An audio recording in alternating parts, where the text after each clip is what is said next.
Hi, this is Dr. F.J. Schofield with Gardner Schofield Chiropractic, your West Bend chiropractor. This is your tip of the week. We're going to go over asthma. We're going to do a three-part series on asthma. Today we're going to explain what causes asthma, physiologically what's happening.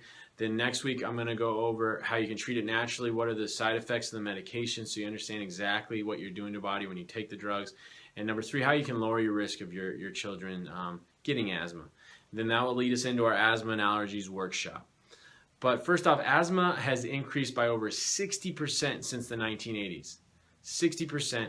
Asthma-related deaths have doubled. There's about 25 million Americans that have asthma, and it's a major issue that so many of the times we have unnecessarily. Okay, you can treat it. You can do a lot of things to help your body with it.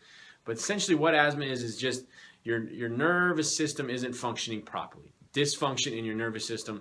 And the bronchioles, basically, the air pathways constrict when they shouldn't. They constrict either unnecessarily or they don't dilate when they should dilate.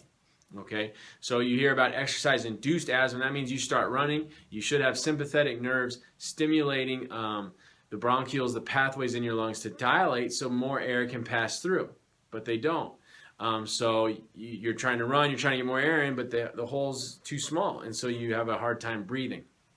Then also, at rest, this is just normal chronic asthma, your airways constrict unnecessarily, and you have a very difficult time breathing. You'll hear the wheezing because they're trying to get air in and out of very small openings.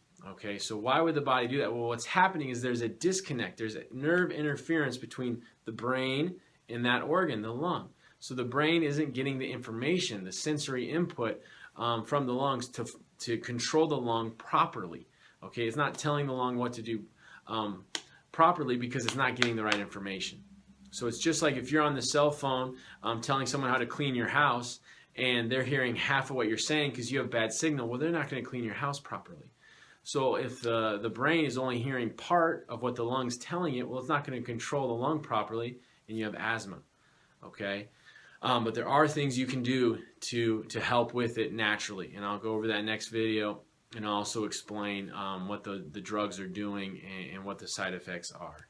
So we have our asthma and allergies workshop coming up April 21st. It's at 6:30 at the West Bend Tappan Tavern in downtown West Bend. You need to RSVP, so either email us at info@westbendchiropractor.com. That's info@westbendchiropractor.com. Call us 262-334-8188, 334-8188, or send us a Facebook message. Just let us know you're coming. There's limited seats, so I want to make sure we have plenty of seats and have a meal for everyone. We're going to provide a nice healthy meal for you because I know it's at dinner time. And we're going to do everything we can to help you treat your asthma and allergies naturally. This was Dr. F.J. Schofield with Gardner Schofield Chiropractic reminding you that health is not a matter of chance, it's a matter of choice.